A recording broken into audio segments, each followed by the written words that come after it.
नमस्कार, मैं हूं सौरभ त्रिपाठी। आप देख रहे हैं न्यूज वन इंडिया बुलेटिन। शुरुआत बड़ी खबर, अहम खबर से करते हैं। नोएडा एयरपोर्ट के लिए आज जमीन होगी ट्रांसफर। बड़ी खबर आपको बता दें कि आज ज्यूरिख कंपनी को ट्रांसफर की जाएगी जमीन। Noida international airport limited transfer करेगा जमीन। तो बताया जा रहा है कि कार्यक्रम लखनऊ में मुख्यमंत्री योगी आदित्यनाथ की मौजूदगी में होगा। बताया जा रहा है कि निर्माण करने के लिए लाइसेंस भी जारी होगा। तो ये 29,600 करोड़ की लागत से नोएडा एयरपोर्ट का निर्माण किया जाएगा। बताया जा रहा है एक रनवे से 2024 में उड़ान शुरू करने का लक्ष्य तय किया गया है।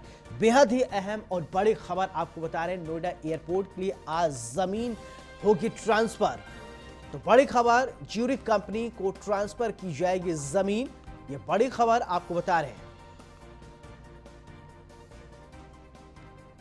इसी खबर पर ज्यादा जानकारी के साथ हमारे सहयोगी एसके वाजपेयी हमसे जुड़ रहे हैं। वाजपेयी जी, ये आपसे जानना चाहेंगे कि किस तरीके से ये निर्माण का पूरा लक्ष्य रखा गया है। जी बिल्कुल, एक बार सवाल दोहरा देंगे। हाँ जी जी मेरा सवाल ये है कि ये जो पूरा प्लान बनाया गया है, आज मुख्यमंत्री योगी आदित्यनाथ की मौजूदगी में जमीन ट्रांसफर किया जाएगा, क्या कुछ अपडेट है आपके पास? बिल्कुल, हम देखें जिस तरीके से लगातार उत्तर प्रदेश सरकार नोएडा इंटरनेशनल ग्रीनफील्ड एयरपोर्ट को लेकर काम कर रही है और तेजी के साथ इस काम को पूरा करने की कोशिश है, जिसमें मुख्यमंत्री योगी आदित्यनाथ ने जमीन अधिग्रहण करने के निर्देश दिए थे। हालांकि अथॉरिटी की तरफ से जमीन अधिग्रहण कर लिया गया है।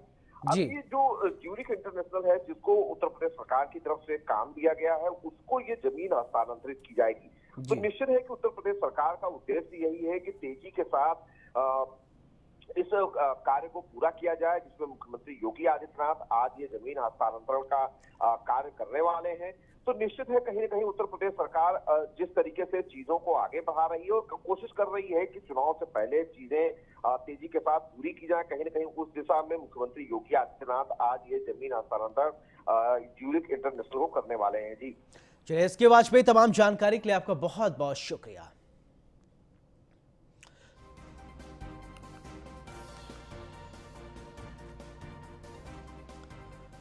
लखनऊ से बड़ी खबर आपको बता दें कि मायावती से मिला वित्त विहीन शिक्षकों का प्रतिनिधि मंडल। वित्त विहीन प्रबंधक एवं शिक्षक महासभा ने की मुलाकात।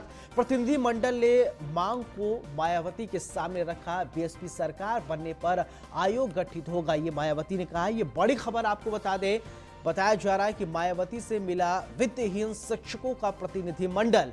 इस वक्त की बड़ी खबर, वित्त विहीन प्रबंधक एवं शिक्षक महासभा ने मायावती से मुलाकात की है।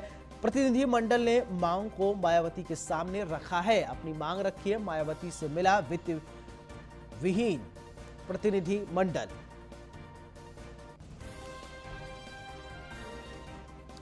तो बड़ी खबर आपको बता रहे हैं कि वित्त विहीन प्रतिनिधि मंडल बसपा सुप्रीमो मायावती से मुलाकात करने पहुंचा और इस मुलाकात के दौरान अपनी मांगों को उनके सामने रखा।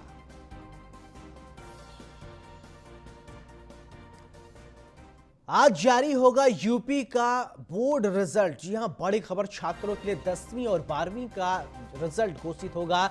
दोपहर करीब 3:30 बजे तक घोषित होगा रिजल्ट। आप upmsp.edu.in पर या फिर up.nic.in वेबसाइट पर जाकर रिजल्ट देख सकते हैं, नतीजे देख सकते हैं। तो ये छात्रों के लिहाज से बेहद ही अहम आज का दिन, 12वीं और 10वीं के छात्रों के लिए ये आज बेहद ही अहम दिन है।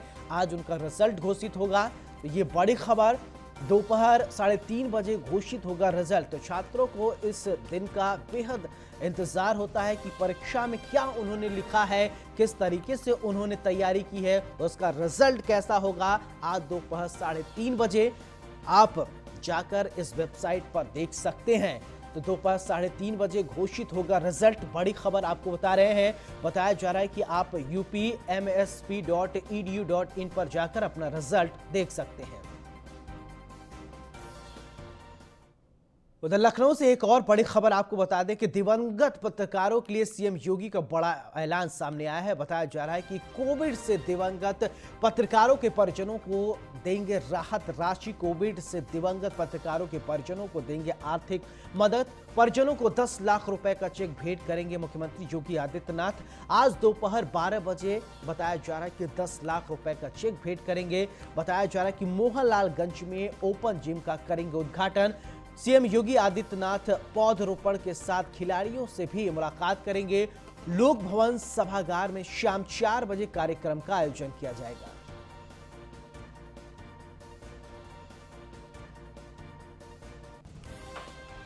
इसी खबर पर ज्यादा जानकारी के साथ हमारे सहयोगी दिनेश मोहर हमसे जुड़ रहे हैं लखनऊ से सीधे। दिनेश, तो आपसे ये जानना चाहेंगे कि आज मुख्यमंत्री योगी आदित्यनाथ का कई कार्यक्रम है, कार्यक्रम के तहत क्या कुछ रखा गया है, क्या कुछ तैयारियां की गई हैं?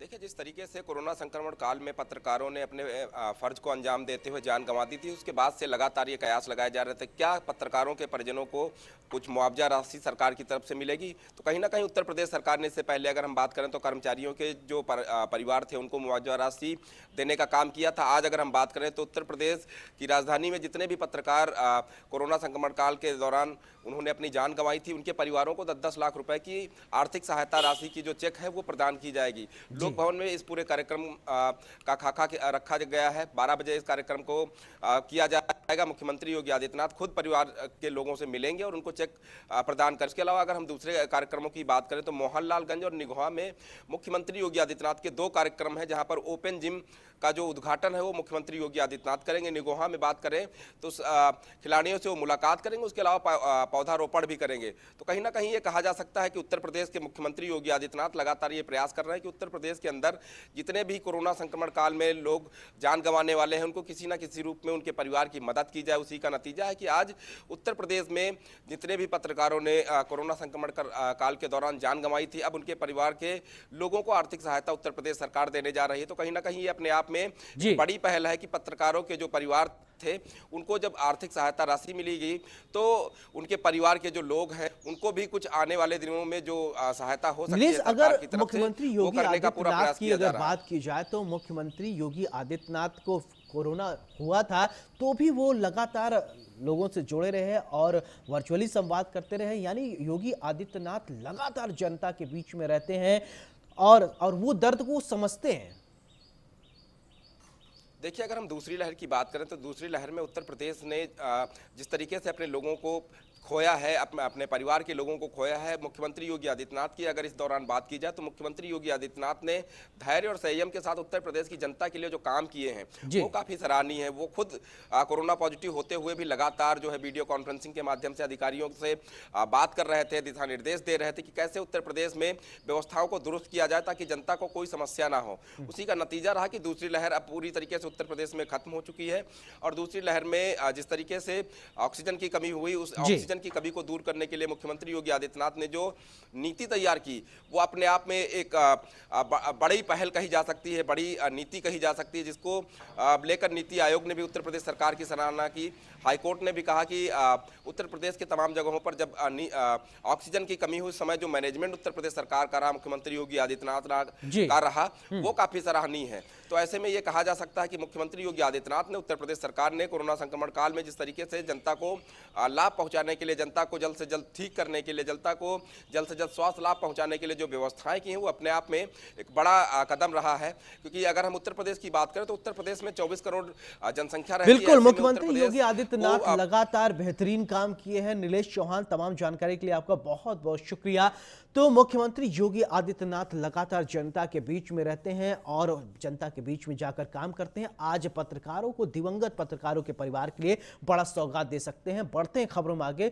योगी सरकार में भ्रष्टाचार पर चाबुक चला है। योगी सरकार के कार्यकाल में भ्रष्टाचार में लिप्त छोटे और बड़े अधिकारियों के खिलाफ कार्रवाई की गई है, जिसमें करीब बताया जा रहा है कि 50 पीसीएस अफसरों पर योगी सरकार ने शिकंजा कसा है। इस दौरान करीब बताया जा रहा है कि 2100 से ज्यादा अफसर कर्मचारी सलाखों के पीछे पहुंच गए हैं।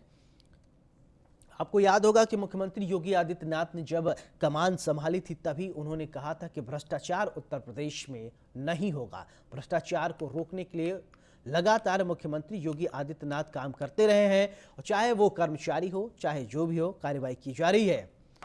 तो घूस लेते पकड़े गए 43% अधिकारियों पर कार्रवाई की गई है। बताया जा रहा है ये बड़ी खबर, आपको जो भी अधिकारी अगर गलत काम किया तो उसके खिलाफ कार्रवाई होगी। रिश्वत लेने पकड़े गए पुलिसकर्मियों पर भी कार्रवाई हुई है। अन्य विभागों के 245 कर्मचारी किए गए गिरफ्तार।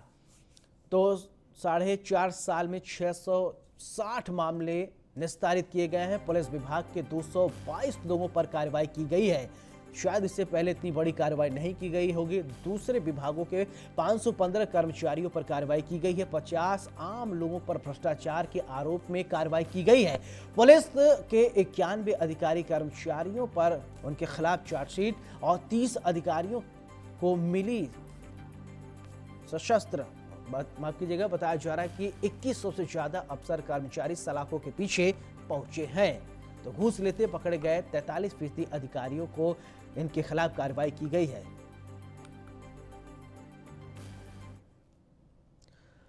उधर प्रयागराज में दबंगों ने टाटा मोटर्स के वर्कशॉप पर बोला हमला। वर्कशॉप मैनेजर को लात घूसों से जमकर पीटा। बताया जा रहा है कि सफारी का मेंटेनेंस चार्ज मांगने पर की गई पिटाई। दबंगों ने जमकर मारपीट की। बताया जा रहा है कि दबंग ने जिस तरीके से पिटाई की उसकी तस्वीर सीसीटीवी फुटेज आपके टेलीविजन स्क्रीन पर हम आपको दिखा रहे हैं। बताया जा रहा है कि दबंगई के बल पर फ्री मेंटेनेंस करवाना चाहते थे दबंग। पुलिस ने मामला दर्ज कर कार्रवाई शुरू की है। एक्सक्लूसिव तस्वीर प्रयागराज से हम आपको दिखा रहे हैं किस तरीके से मेंटेनेंस फ्री में करवाना चाहते थे। जब कर्मचारियों ने मना किया तो किस तरीके से मारपीट की जा रही है उसकी तस्वीर देखिए। प्रयागराज में वर्कशॉप मैनेजर को लात घूसों से जमकर पीटा गया है। तस्वीरें देखिए किस तरीके से ये लोग बेखौफ हो गए हैं। प्रयागराज की तस्वीर आपके टेलीविजन स्क्रीन पर दिखाई दे रही है। वर्कशॉप मैनेजर को लात घूसों से जमकर पिटाई की ये तस्वीर हम आपको दिखा रहे हैं। सरकारी कार का मेंटेनेंस चार्ज मांगने पर कार्रवाई की गई है। दबंगों ने टाटा मोटर्स के वर्कशॉप पर बोला हमला। तो तस्वीरें आप देखिए।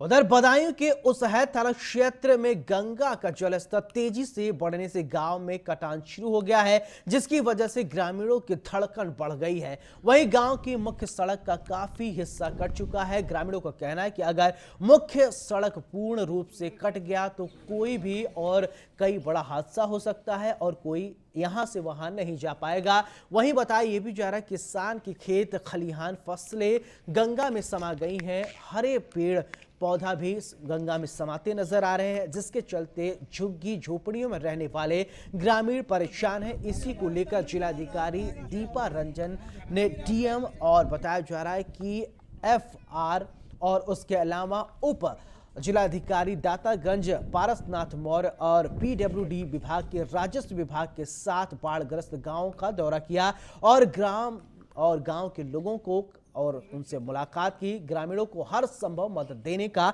भरोसा दिया है।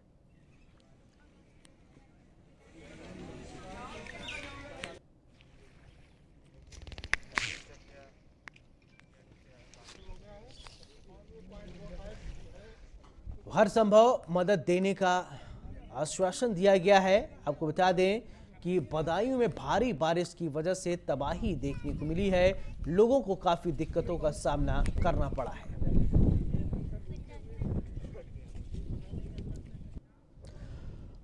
उधर कोरोना के मामले एक बार फिर से कोरोना काल में बढ़ गए हैं। बताया जा रहा है, जिसको लेकर पुलिस ने लोगों को महामारी से बचने और वीकेंड लागू करने के लिए वीकेंड में लॉकडाउन का पालन करने के लिए अपील की है। और इस दौरान बताया जा रहा है कि एडीसीपी अभिषेक अग्रवाल की मौजूदगी में 9 थानों की फोर्स के साथ संभ्रांत नागरिकों के साथ मीटिंग की गई और कोविड प्रोटोकॉल फॉलो करने की अपील की गई है। और साथ ही कहा गया कि उल्लंघन करने वालों पर कार्रवाई की जाएगी।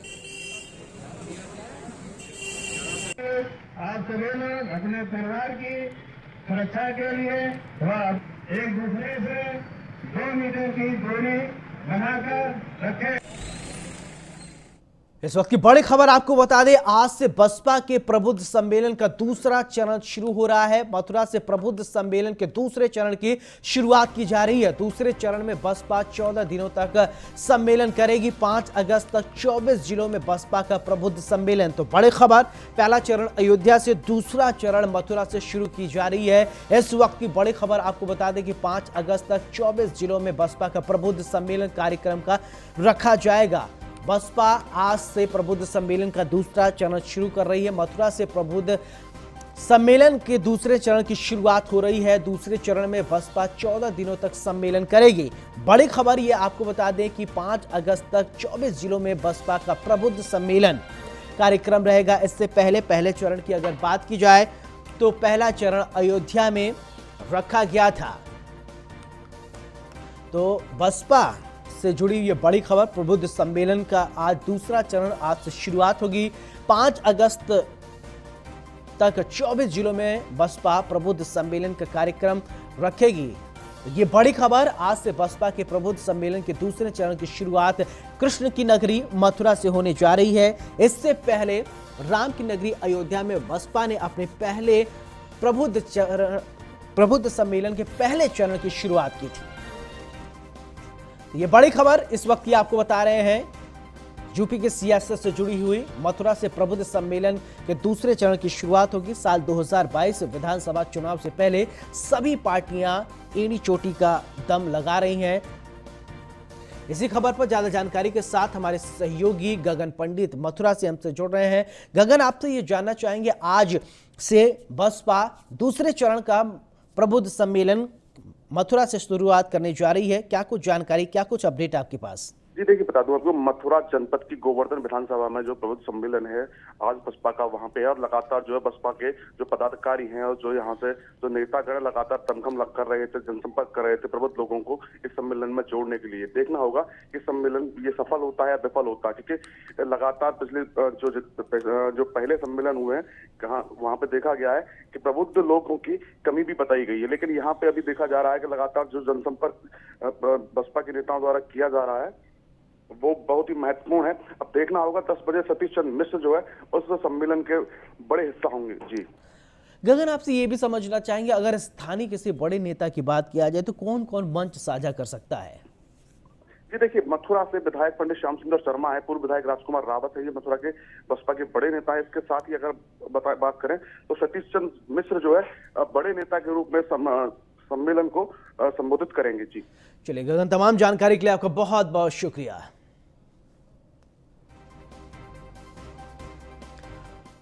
उधर यूपी अल्पसंख्यक आयोग के अध्यक्ष की फिसली जुबान, बीजेपी की जगह सपा का नारा बोल गए। बताया जा रहा है कि अशफाक सैफी सबका साथ सबका विकास की जगह काम बोलता है का नारा लगा दिया। तो ये बड़ी खबर, जुबान फिसल गई जिसकी वजह से नारा ही बदल गया। सबका साथ सबका विकास की जगह काम बोलता है, सपा का नारा बोल दिया। यूपी अल्पसंख्यक आयोग के अध्यक्ष की फिसली जुबान, ये बड़ी खबर, जुबान फिसलने से नारा तब्दील हो गया। देखिए, ऐसा है कि काम बोलता है जी।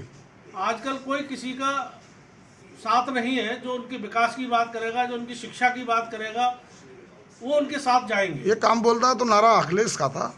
काम भैया सबका साथ सबका विकास जी। का जो नारा है जी। वो काम आपको दिख रहा है। अल्पसंख्यकों के समाज के लिए जो काम सरकार हमारी कर रही है वो अभी तक किसी सरकार ने नहीं किया।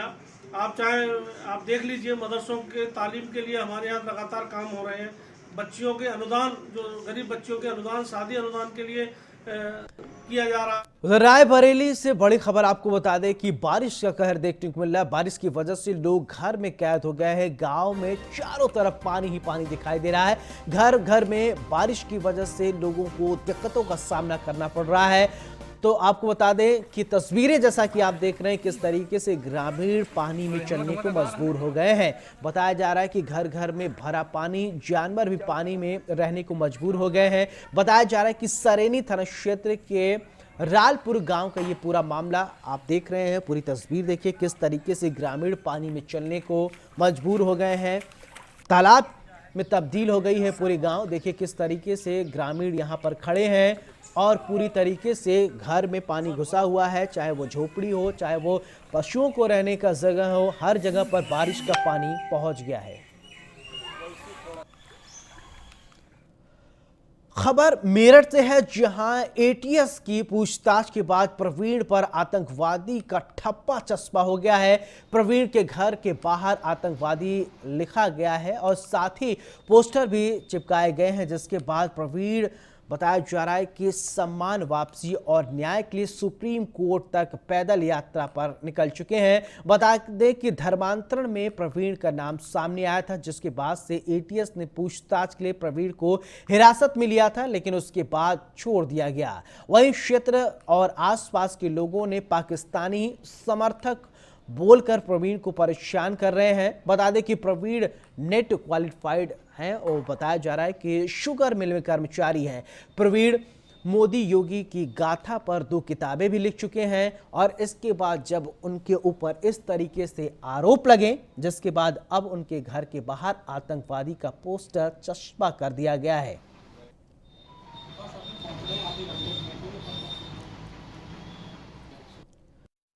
जी, मेरा पिछले महीने जो धर्मांतरण मुद्दा हुआ था उसमें मेरा नाम आया था। उसके बाद एटीएस टीम ने मुझे पूछताछ के लिए, मतलब पहले तो कई दिन तक घर पे ही एटीएस टीम आती रही और मैं उनका जांच में पूछताछ में सहयोग करता रहा। फिर एक दिन कॉल आती है सहारनपुर से एटीएस टीम से कि आपको लखनऊ चलना होगा। मैं खुद मतलब घर से जाता हूं उनके साथ और सभी वहां पे पूछताछ में सपोर्ट करता हूं। तो 7 दिन तक मैं लखनऊ हेडक्वार्टर में रहा था। वहाँ पर पूछताछ के बाद उन लोगों ने मुझे क्लीन चिट दी कि आपका इस मैटर से आतंकवादी गतिविधि, विदेशी फंडिंग मामला या धर्मांतरण करवाने वाला मैटर में आपका कोई हाथ नहीं है, आप जा सकते हैं। तो 7 दिन के बाद मैं वापस घर पे आ गया था।